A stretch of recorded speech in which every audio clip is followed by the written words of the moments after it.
In today's video, you're going to get betting picks for every single NBA game. Insight, analysis, research, picks, parlays, pick 'em, optimizers. We got a lot to cover. Let's get to it. Starting with, on my left, on your right, the Kings getting 7.5 points on the road against the Pistons. Partially because the Kings are coming off the second leg of a back-to-back. Some of their starters played a ton of minutes, including Sabonis, 39. Kings essentially don't need this game. They're a half game ahead of the Mavericks, currently as the 9th seed. Neither team has a shot to get to the 8th or 7th seed, so they're not going to have a home game in the play-in round. Totally irrelevant for the Kings to finish either 9th or 10th. It made no difference right now. And with 4 games left, they're going to start protecting themselves. Pistons on the other side, very similar. They ain't playing for much. They're 1 game behind the Bucks with 4 games remaining. They're locked into either the 5th or 6th seed. They're either traveling to face the Knicks as the 6th or traveling to face the Bucks as the 5th. Well, 1 pick for every game, so I have to make one, just letting you know I am not betting on the 20 or so bets I'm going to talk about today. Only a handful of them will end up being official. But I will make a pick for you. Give me the Pistons, -6.5 at home. Game matters just a little bit more to them than it does the Kings. Next up, we got to play in this one. 76ers on the road, getting 14.5 against the Heat. The Heat, very similar. Would take a lot for them to climb up to the 8th seed and get a home game for the play-in round. Likely locked into 9th or 10th. That being said, they're facing an absolute tank machine. 76ers, man, getting 14.5 on the road. 1 play in this game, and I'm locking it in without thinking twice. And it's going to be Quentin Grimes and his points. Continues to get a ton of opportunity, minutes, field goal attempts, and scores like crazy. Am I going to finally bet on him again? It's been 2 games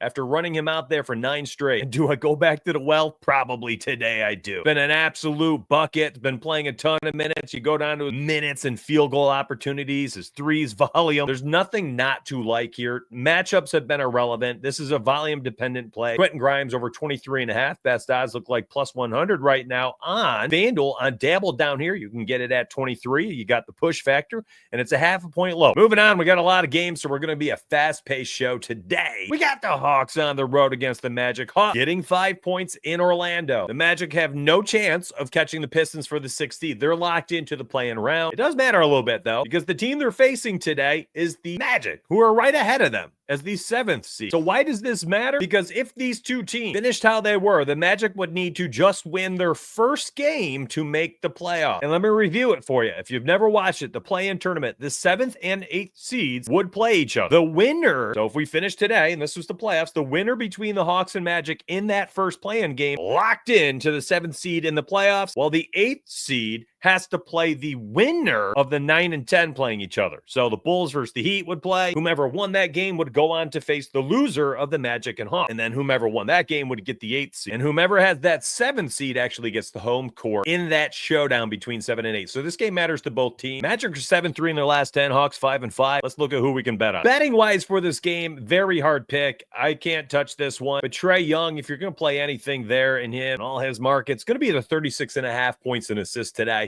He's either going to pop off scoring or dishing. He's been shooting the ball a ton. Did pop off earlier this year for 38 against Orlando. More recently, you're seeing 37, 32, 40, 36, 37 minutes. He's super healthy, and the shot volume is there. And he's popping off either scoring the orange, 29, 29, 28, 31, or the assist, man, 12, 12, 12, 19, 15, 12, 9, 15. So maybe the PA in play for Trae Young. I'm going to be real, though. Don't have a strong lean on this game. Now, my video has started off with me saying, okay, we got some plays here for each game, but only one of them I've liked so far. Get used to it. End of season NBA is a disaster piece. 3 games remain. Celtics on the road, laying 2.5 points against the Knicks. This game's irrelevant for the Celtics. The game is mostly irrelevant for the Knicks. They'd have to lose their final 4. Pacers have to win their final 4 to lose the 3rd seed. Likely ain't happening. And it's kind of wild when you look at Underdog and you look at their X account, you're trying to check up on the news, the aggregated injury list and stuff. There ain't much news out for these teams yet. No one freaking knows what matters to each team, or what they want to do with their lineup. So you're going to have to pay attention to news. Hard for me to bet on anybody in this game, honestly.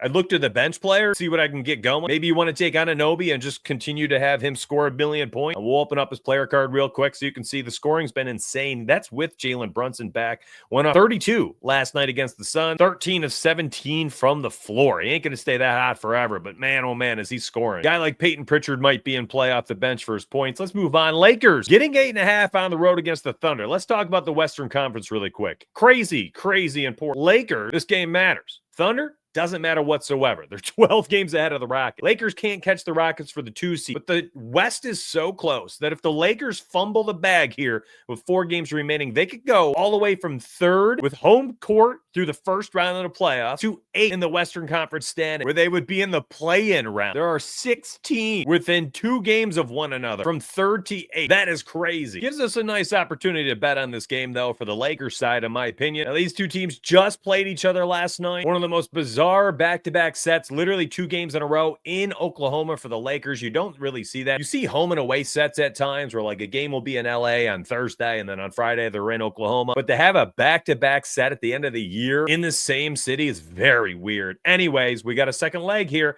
And you saw last night the Thunder did not care. SGA played 30 minutes in a blowout. Jalen Williams 28. Chet played 25. On the other side, the Lakers' important pieces played 34 minutes plus. That's James, Doncic, and Reed. Lakers had this game in the bag most of the time. Won by 27 points because the Thunder do not care. They do not need it. They need their healthy bodies into the playoffs. Jalen Williams, Chet Holmgren, on and off with injuries all season. Heck, even their bench guys have been hurt, like Caruso. I think you could probably play this the same way. Lakers plus 8.5. The Lakers money line's probably gorgeous right now. We'll take a quick peek using oddshopper.com. Plus 290 for the Lakers. If we're going to look at player props, let me go back to myspurryedge.com real quick.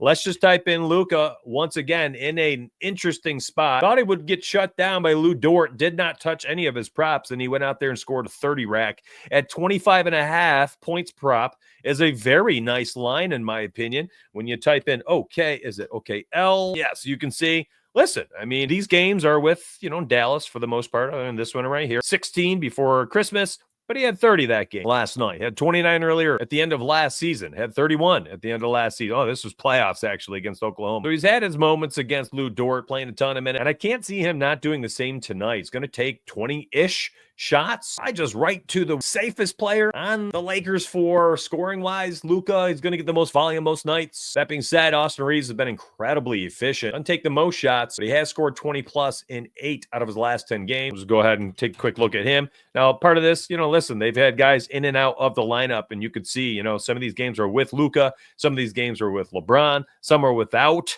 some were with both. But he scored another 20 points last night against Oklahoma. Give me Lakers plus 290 money line. I think that's the steal right there. It's not the spread. It's not the points prop. Give me the money line, man. They need this game. OKC does not. Warriors on the road against the Suns. Warriors look like garbage last night against the Rockets. Expected so much more. Steph Curry goes 1 for 10 from the floor. The only shot he makes is a 40-footer at the end of halftime. Very bizarre. Going into that game, the Warriors were 19-2 whenever Steph Curry and Jimmy Butler were both suited up. So to go out there and get embarrassed at home against the Rockets, nobody saw that coming. Not me. I had the Warriors taking that one. Suns are all but eliminated, so good luck to them. I think Warriors blow them out tonight. Literally, the Suns, they have to win their final 4 games, and the Mavericks or the Kings have to lose their final 4 games. It just probably isn't happening. They need a miracle. Give me the Warriors -6. Again, this game matters to them. They want to finish in the top 6 seed so they don't have to go to the play-in round. Right now, they're tied for the play-in round with the Wolves, with the Grizzlies, with the Clippers. This game matters so much. They lost last night. They're a much better team than the Suns. I'm not even touching player props. Warriors -6. Not thinking twice. That one is official. Just want to highlight some things here. So if you need a little help and you're like, man, this guy didn't give me many picks today. Listen, that's how it is at the end of the NBA season. I'm on a 9-4 run because I've been extremely selective with my play. But if you want to use myspurryedge.com, I'm telling you right now, there is an insane amount of positive EV plays and volume that you can get by just simply using my optimizer. That's the myspurryedge.com link down below. Here's an example using Profit X. You are looking at so many EV plays where you could go right down the list on all of these apps and just go right through them one at a time. Get them for NBA, get them for MLB, get them for NHL. I mean, there are plays everywhere here. Hey, you only like pick them? Well, let's take a look. Here's Prize Pick. Number 1 play on the board per the math would be Cade Cunningham under 5.5 rebounds right now on Prize Pick. You could click his name. You could do your research. You could look at the markets. That's irrelevant. Has everything to do with what are the odds, removing the VIG, playing flex 5s, and just going from there. You can run out as many plays as you want from this list. It covers all the pick'em apps essentially. Dabble, Rebet, Sleeper, Prize Picks, Underdog. You've got the exchanges. No VIG was added. Profit X. Onyx, Flip. You could do so much research on your own daily or just take the picks themselves. That link is down below. Let's switch over to baseball. It's time. I want to show you a play this morning, and it's going to be an interesting one. So what I'm going to do is I'm going to go to the walk market, pitcher walk. I've typed in EFL. That's Zach Eflin. And I think we have an interesting opportunity here. In this play, you can see on DraftKings -175. You can see it's on Hard Rock, so on and so forth. I did see it last night on Fliff, but it's gotten removed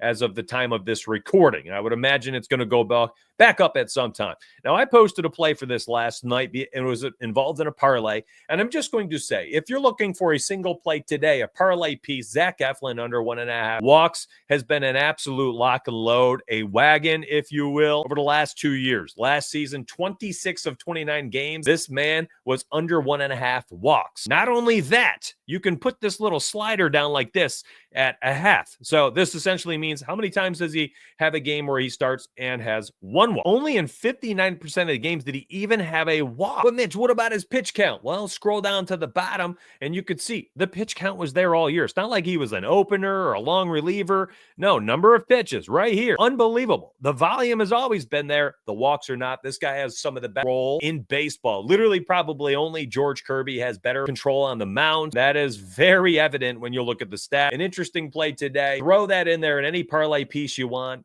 Heck, put that in there with the Warriors money line. If you'd rather take their money line instead of the spread, that's an interesting idea. And you'll have yourself a very nice play about -105. It was -105. Trying to remember off the top of my head when I saw it. I think a shocking way to use this play, though, would be maybe taking Eflin to have a walk and then also parlaying with under 1.5. Literally just saying he's going to have one alone. Probably get yourself about a +170. Just doing quick math in my head. So rather than taking under 1.5, rather than saying 1+ walk at +130, you take both. He'll have a walk, but no more and no less. About a +170. Fun way to use. That's not the parlay I posted for VIPs. Baseball on a very nice 17-8 run inside Discord and a nice season. Let's move on. Got more picks for baseball. So up on the screen right now, you're looking at the NRFI cheat sheet. That's the no runs first inning. I post this on Twitter at DFSN Donuts every single day. Y'all can use this to make your picks. Very interesting spot today, in my opinion. It's actually going to be a NRFI. They're Carlos Rodon versus Casey Mees. You could see they both were so bad last season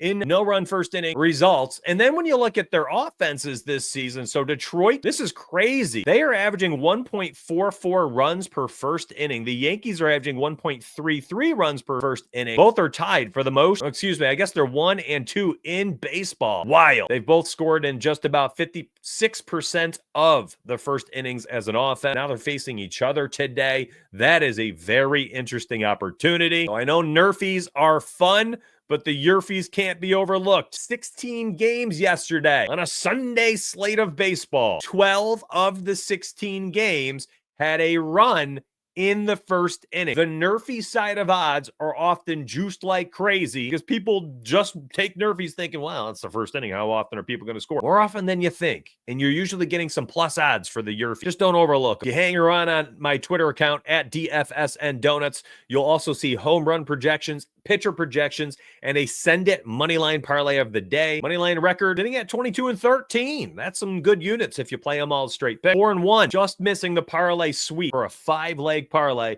on 3 of the 7 days. Got a good feeling about today on day 8. Strikeout projections are 26-15. Very similar. That's some profitable units right there if you played them all straight. And home run wise, 4 of the top 11 picks on my home run model all hit home runs yesterday. 3 of them being plus 400 or more, higher. Again, find all those things on my Twitter at DFS and Donuts. Let's head over to Underdog, see what we can make happen over here. I kind of want to see if they had Eflin's walks this morning so we could grab the lower. And no, they do not. Not yet, at least. That might come out later. It'll likely be like a 0.87 or something. So maybe grab that when you have the opportunity. And by the way, these MLB combos here, I'm telling you right now, they're a lot of fun. So this is an interesting opportunity, in my opinion. I've taken the higher over there on Underdog. And if you want to run it out there with some other plays, use code DONUTS and you get up to $1,000 deposit bonus cash and you get a free pick. Not too shabby. Let's see what else we can cook up, though. I want to look around and see what type of plays we can find. Maybe we can find a gem here. Carlos Rodon and his strikeouts projections today are on my short list.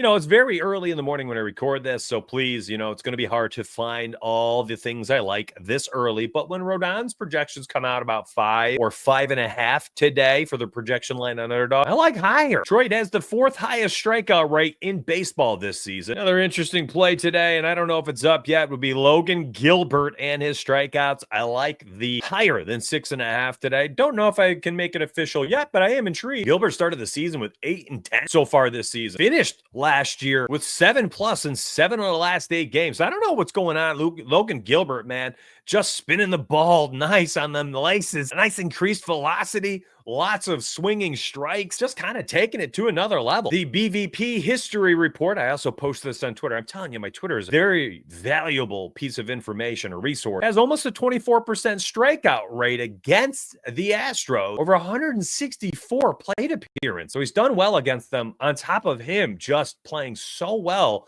to close out last year and begin this season. On the year, Houston has a 26.7% strikeout rate against right-handed pitchers. That's top 5 highest on the slate. A lot to like here for Logan Gilbert. All right, I'm going to go cook up those strikeout projections, the home run projections, the 5-pick money line parlay. I will post those all to Twitter next. Hopefully today's video will help you at least feel prepared for the NBA slate. I'm sorry, it's just how it's going to be until the playoffs begin, where I don't have a strong conviction on a lot of different plays. It's not like it was for a 3-week stretch there on YouTube where I was saying, hey, I love these 8 official picks. Not that many games that matter right now. MLB wise, we're going to slowly transition into making a full video where we cover a dozen picks per day. I'll be using the optimizers live for those things. We're going to slowly transition to the MLB swing. Can't wait. MLB, the most profitable sport to bet on annually. Hope you like today's video. Show some love. If you do, like, subscribe, comment down below, and hopefully I catch you on Twitter at DFSN Donuts. Scroll through my feed. You're going to see a lot of stuff there today. See you tomorrow morning, my friends. Let's get paid.